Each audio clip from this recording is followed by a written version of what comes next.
Welcome back to my RC life. Today we're going to work on Project beast-maxx, installing the Kershaw Designs Fit Scale Motor Mount and ESC.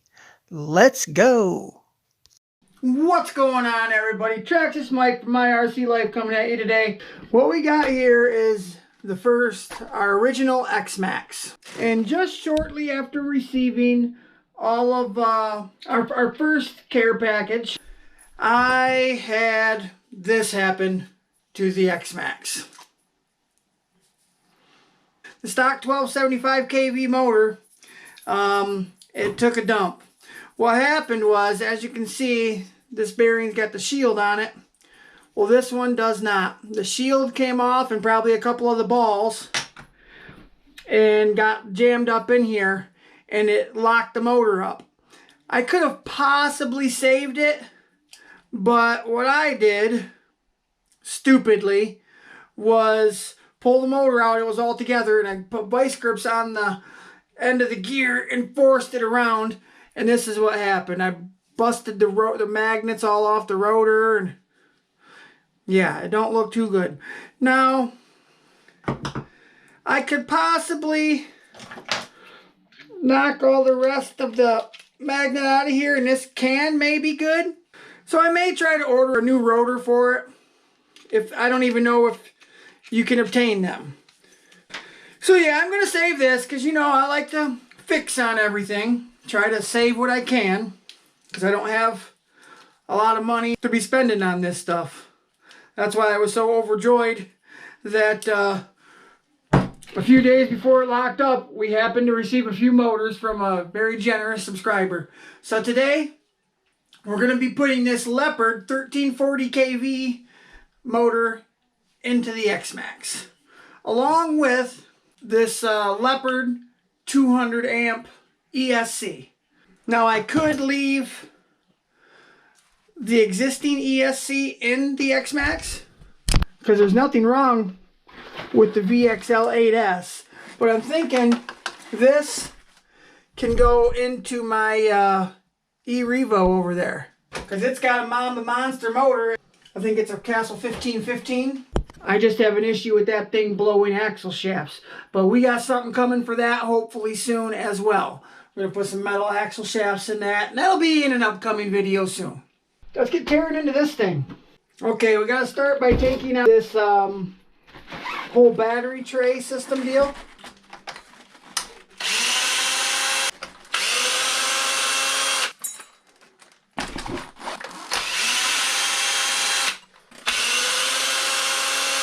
We got 4 there. And we got 12 more on the underside.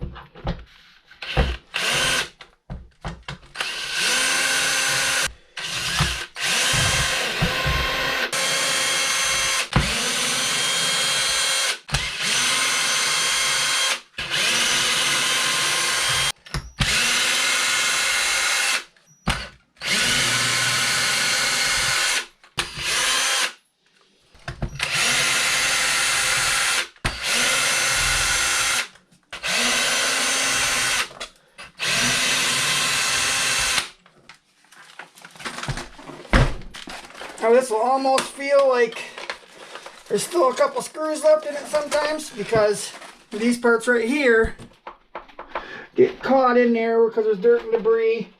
Just have to work with them, pull them back and forth. Sometimes get a screwdriver down underneath some of it and wiggle it around or whatever. Alright, okay, now we need to pull out the existing ESC. We're going to need to get into the receiver box to do that. So we're going to start by opening up the receiver box.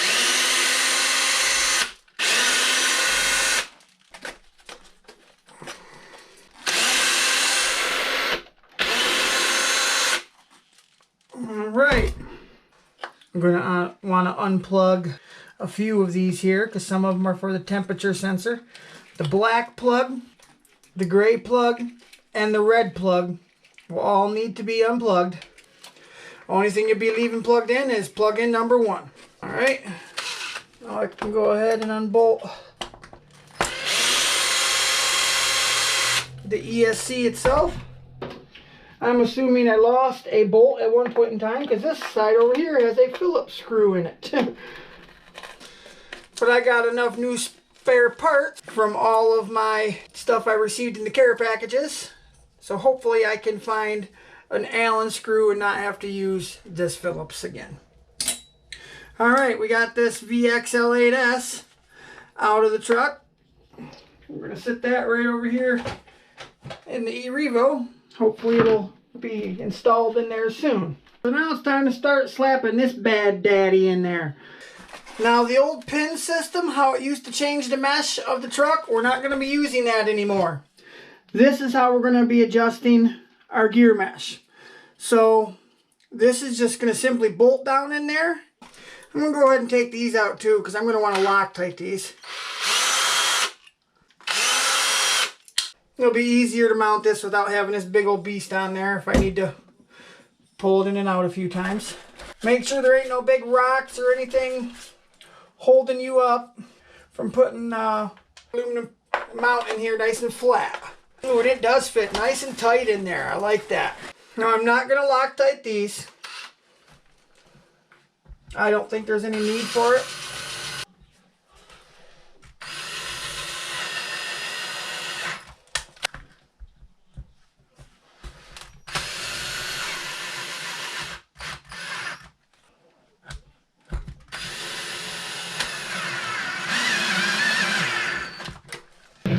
Mounted. Turn it this way so you guys can see a little bit more as to what is going on.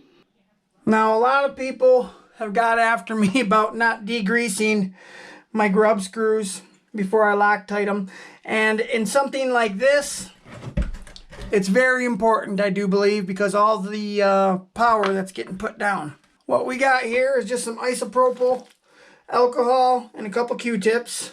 If they're brand new, it may not be such a big deal to just put them in with Loctite without degreasing, but these have had stuff in them before. I don't know if you can see on the camera, but yeah, it's got a little bit of old Loctite and maybe a little bit of grease, who knows.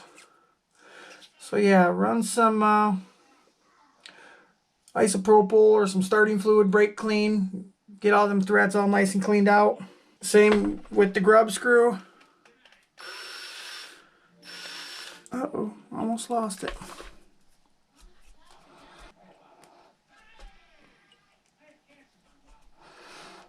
I'm going to use this medium strength Loctite stick.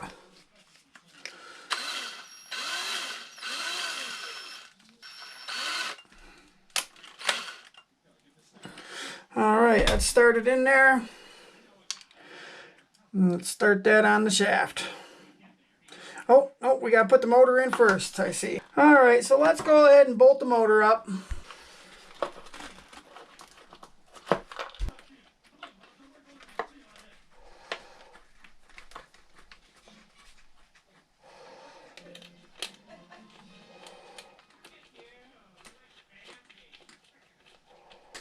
I think this almost might have been better to leave the motor on the motor mount. Just loosening up these screws, because it's seeming to be quite hard to get them lined up and in place here.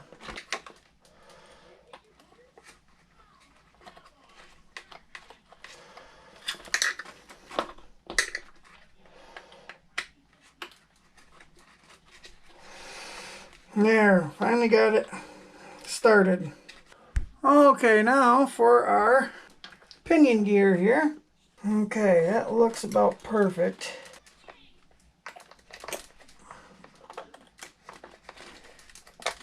Now I had to go and find a couple of old angle style Allen wrenches that the ends wear out on quickly, because it was hard to get one of these in straight. Alright, now I hope after all that this slides back on and the mesh is still correct. It slides on. And that mesh seems beautiful. Let's go ahead and lock this Mod 1 gearing down here. when the end of your Allen wrench starts to get wore out like that, what I usually do is I just come up here and grind a little bit of it off.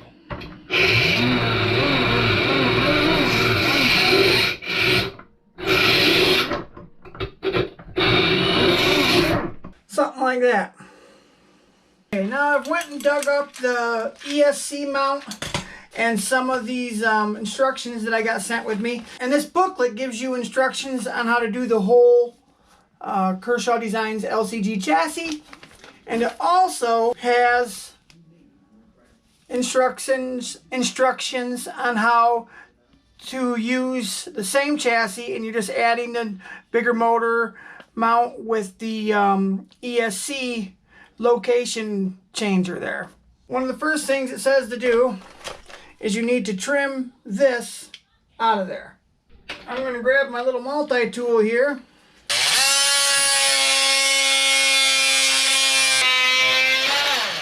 Makes a nice clean cut though.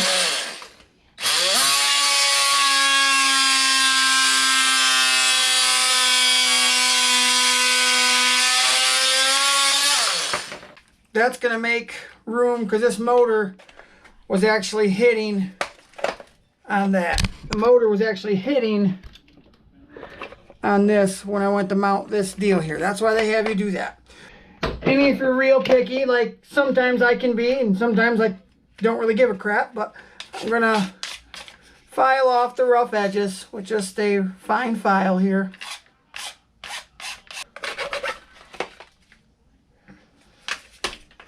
All right, now that's cut out. Next thing we're going to do is reinstall this whole brace thing here. I got it in backwards.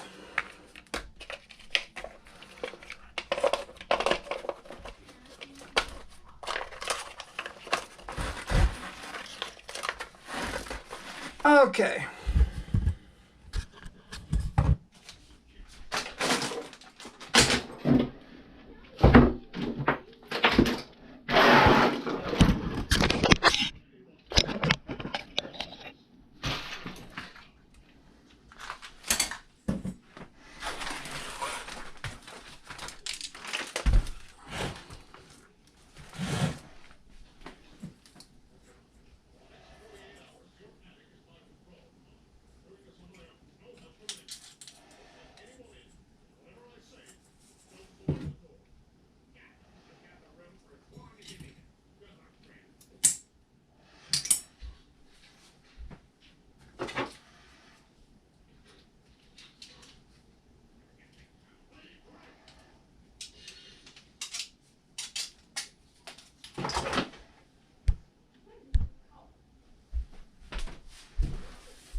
All right.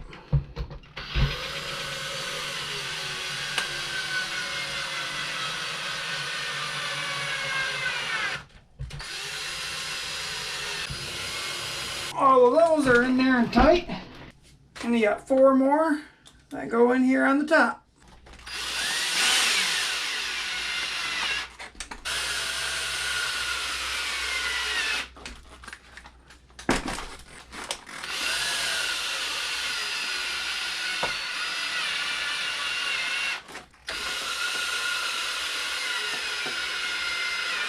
Alright, some of the next steps are getting the ESC mount in And there's a chassis brace that needs to go in as well. This chassis brace, it goes in like this. I think I can go right in through the side here, maybe. Maybe not. Maybe so.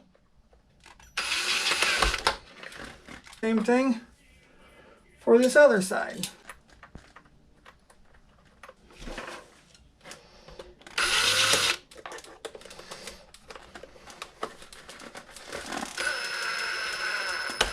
Got those in. Now we gotta put 2 more in this outer part here.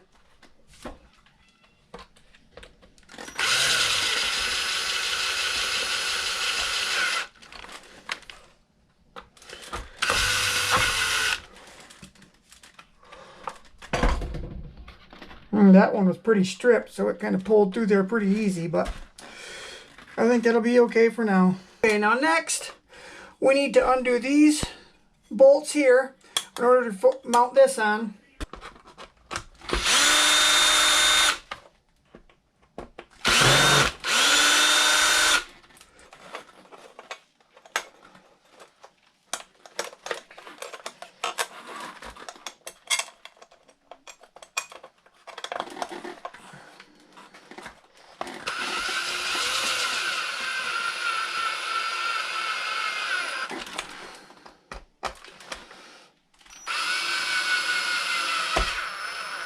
And this is the reasoning for the spacer. See, when you get that tightened up, you got that gap there. So you put the spacer in here, and that keeps it straight. Okay, I'm going to use an orange zip tie because we got orange aluminum on the steering rack. Okay, now next is going to be this bad daddy. But you know what? I can't help but wonder if I should have put this on first and then mounted everything, because it's going to be hard to get them screws in from the bottom. So yeah, that's what we're going to do. Okay, this is the way it shows to mount it on the instructions.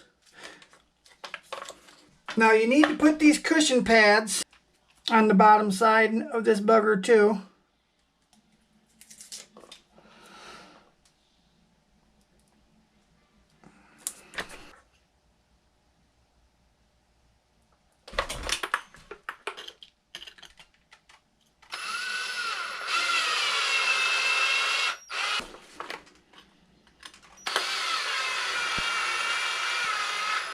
I probably could have used a double set of washers because these barely get tight in there.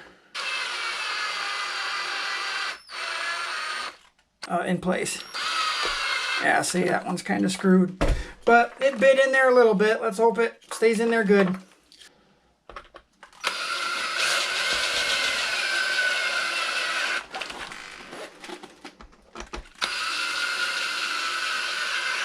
All right.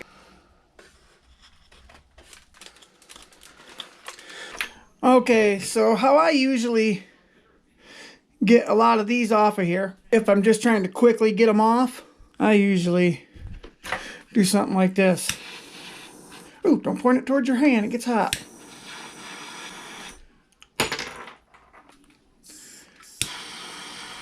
Be careful it don't roll on your feet. Just like that. Now, I'm going to be running these in series, I do believe it's called. So I need a middle wire here. I'm going to use this that I was provided in my care packages. It's a little long, I'm thinking. Okay. Now what you're going to want to be doing is linking a positive end and a negative end together with one wire. Something like that. I usually like to take these and just dip right in there. So I'm going to tin up both sides right now. Both done at the same time. That one is done. Put this guy in there. All right, tin up these two.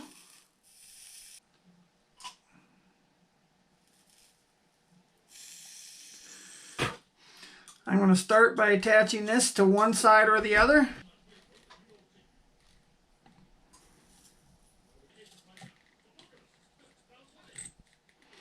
Got the vise up in here so we can do our soldering.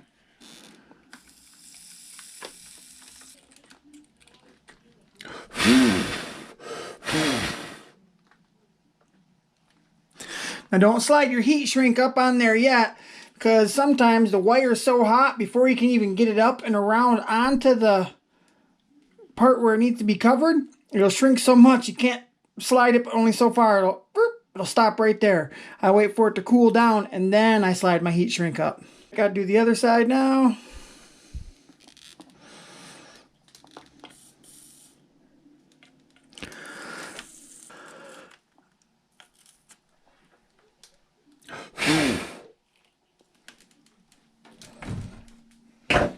Now I can go ahead and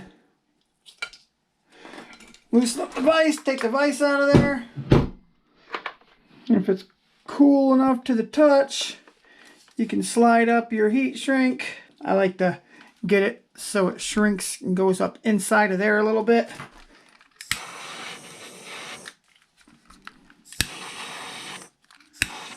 Perfect. Do the same thing with this side.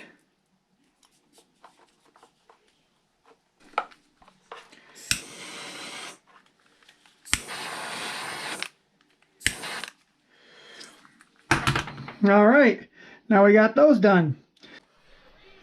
All right, guys, so we got this thing all the way put together, ready to test it out a little bit. I did something off camera that was actually really stupid of me, very dangerous. I put the truck together and I put the batteries in and turned it on and turned the controller on, and it wasn't responding to steering. The ESC turned on and beeped 8 times like it should.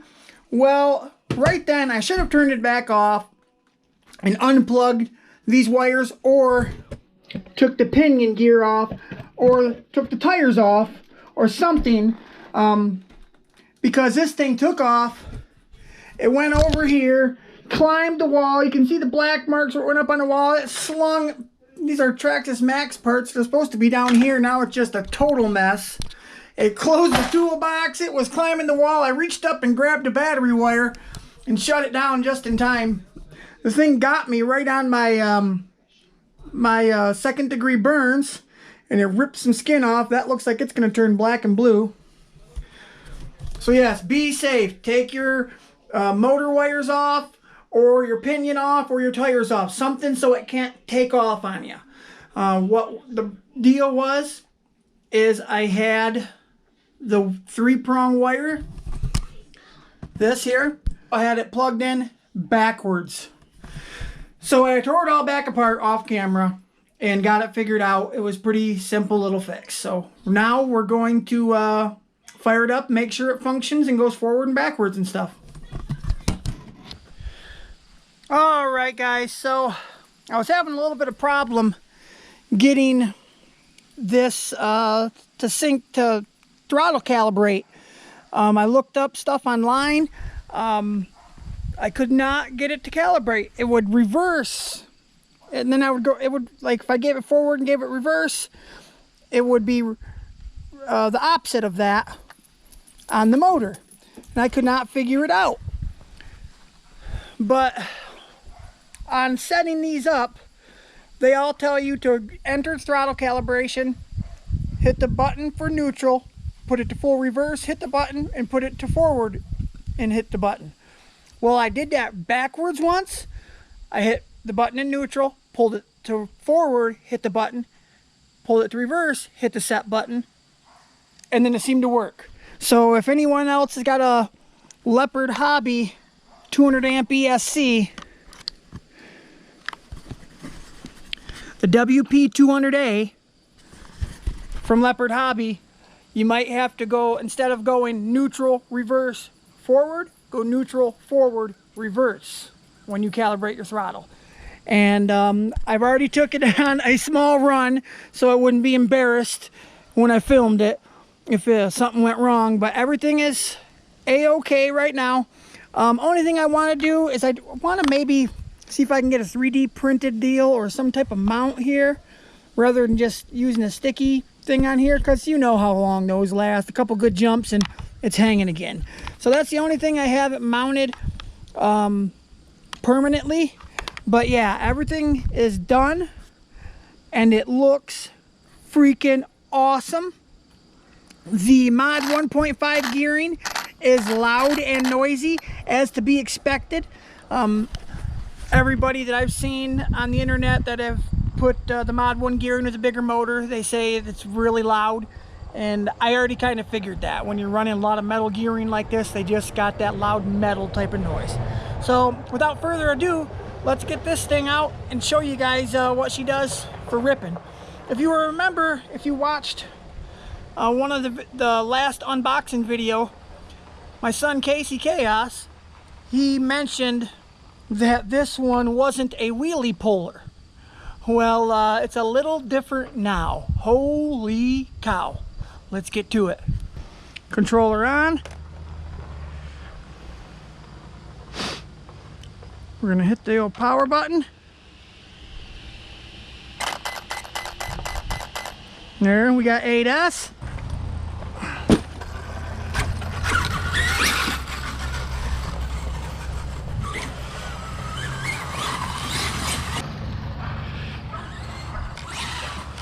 Wheelies, no problem now, even with the light diff fluid in the center diff in the cush drive.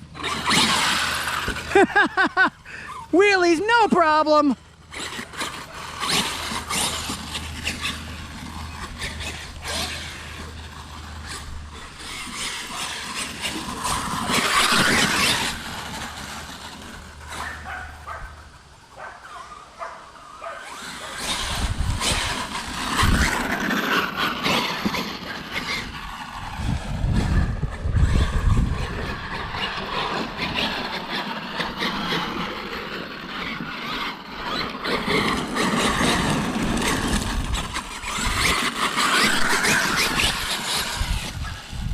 I forgot, I got a lug nut coming loose on the tire.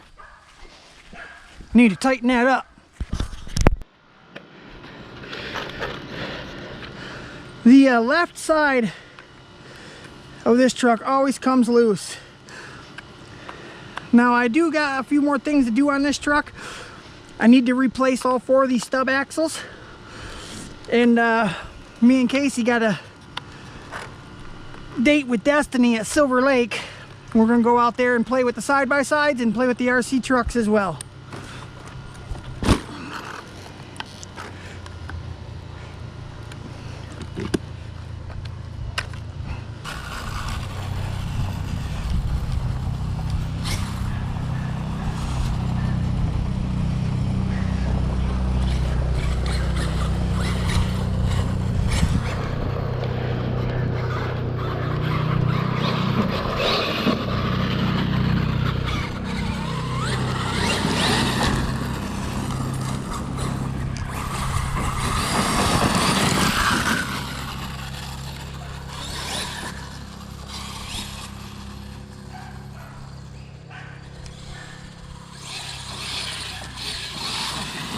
Wow, I've never seen them tires ever balloon before. They got no problem ballooning now. Holy cow.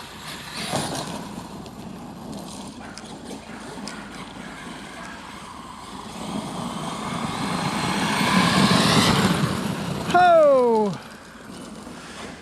Good thing I didn't go with the tall gearing. Oh man.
Oops, sorry, plant.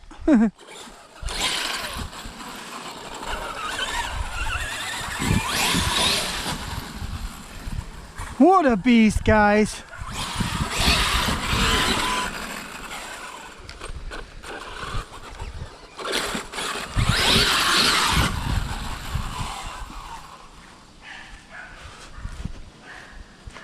All right, guys, I hope you enjoyed the video. It was a whole day's process getting this thing going. So, yeah, I hope you really enjoyed it. I'm Traxxas Mike from my RC Life, and I'll see you later. Bye, guys.